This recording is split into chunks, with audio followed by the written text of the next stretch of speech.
এই যে রেকর্ডিংটা, এটা পাওয়া গেছে বহু বহু বছর পর। এক হতভাগ্য ফেরিওয়ালার গল্প এটা।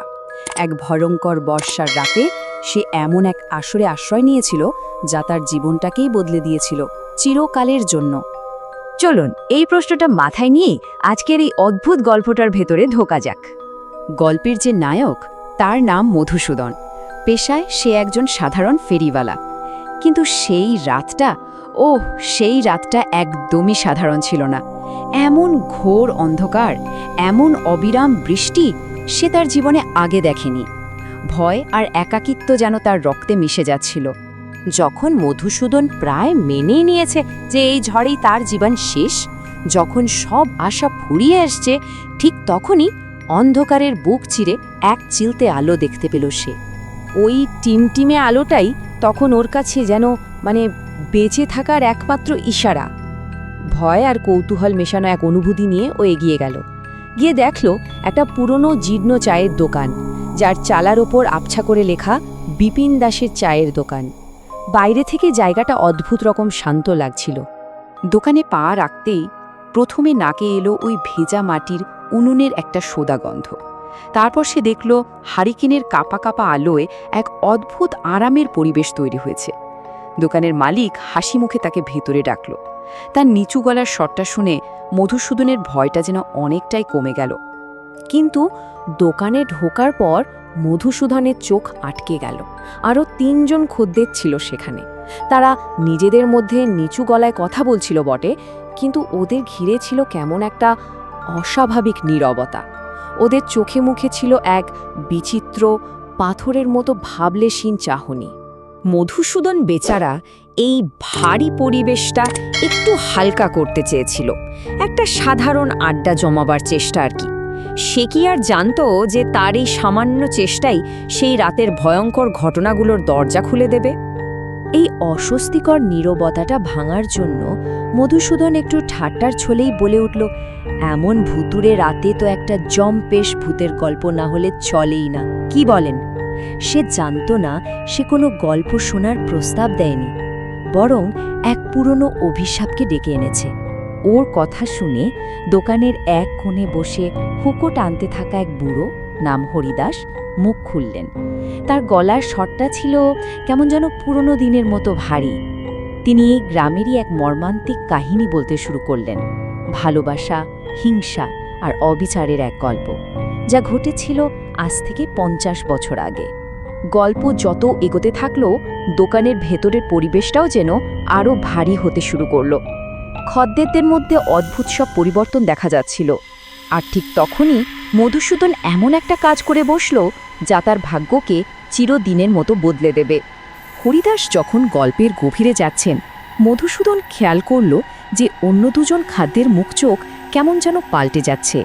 যখন মোহিনীর ওপর অত্যাচারের কথা বলা হলো, যুবকটির মুখ ফ্যাকাশে হয়ে গেল, আর কোণে বসে থাকা মেয়েটি যেন আরও স্থির আর বিষণ্ণ হয়ে একটা পাথরের মূর্তিতে পরিণত হলো।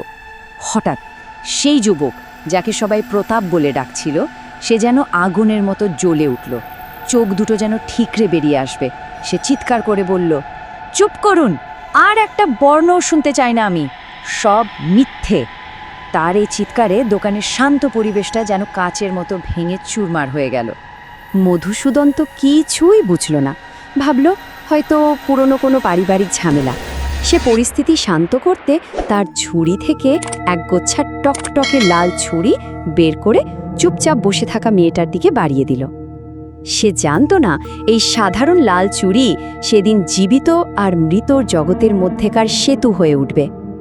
আর এরপর এলো গল্পের সেই ভয়ঙ্করতম মুহূর্তটা, যখন সব ইলিউশন, সব মায়া ভেঙে চুরমার হয়ে গেল আর এক অবিশ্বাস্য অতিপ্রাকৃত সত্যি সামনে এলো।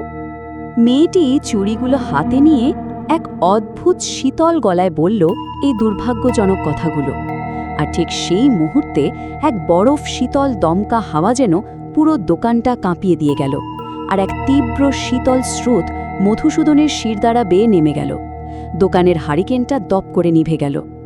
এক মুহূর্তের মধ্যে গোটা দৃশ্যটা পাল্টে গেল। দোকানের উষ্ণতাটা আর নেই, তার জায়গায় হাড় কাঁপানো ঠান্ডা। আর ওই খদ্দেররা, ওরা কেমন যেন স্বচ্ছ হতে শুরু করল। ওদের ভৌতিক আঘাতগুলো স্পষ্ট হয়ে উঠল। হরিদাসের পায়ে সাপের কামড়ের নীল দাগ, বিপিনের আতঙ্কিত মুখ, আর প্রতাপের গলায় এক অদৃশ্য ফাঁসের দাগ। এবার মধুসূদনের চোখের সামনে ওই প্রেতাত্মারা তাদের আসল পরিচয় তুলে ধরল। ওরা আসলে আর কেউ নয়, ওরা ছিল সেই 50 বছর পুরনো কিংবদন্তির অভিশপ্ত চরিত্রগুলো। ওরা ভাঙা ভাঙা গলায় বলতে লাগলো ওদের অভিশাপের কথা, যে প্রতি বছর ঠিক এই ঝড়ের রাতেই ওদের অতৃপ্ত আত্মারা এখানে এসে জড়ো হয়। ওদের অতীতকে বারবার বেঁচে উঠতে হয়। এটাই ওদের শাস্তি, আবার এটাই ওদের অস্তিত্ব। ভয়ঙ্কর রাতটা শেষ হলো, কিন্তু পেছনে রেখে গেল এক কঠিন নিঃসঙ্গ সত্যি। মধুসূদন যেন পাথর হয়ে দেখছিল। ভোরের প্রথম আলোটা যেই না ফুটল, ওই প্রেতাত্মাগুলো আর গোটা চায়ের দোকানটাই ভোরের কুয়াশার মতো হাওয়ায় মিলিয়ে গেল। যখন দিনের আলো পুরোপুরি ফুটল, মধুসূদন দেখল সে জঙ্গলের মধ্যে এক ভাঙা চালার নিচে একা দাঁড়িয়ে আছে। কিচ্ছু নেই চারপাশে।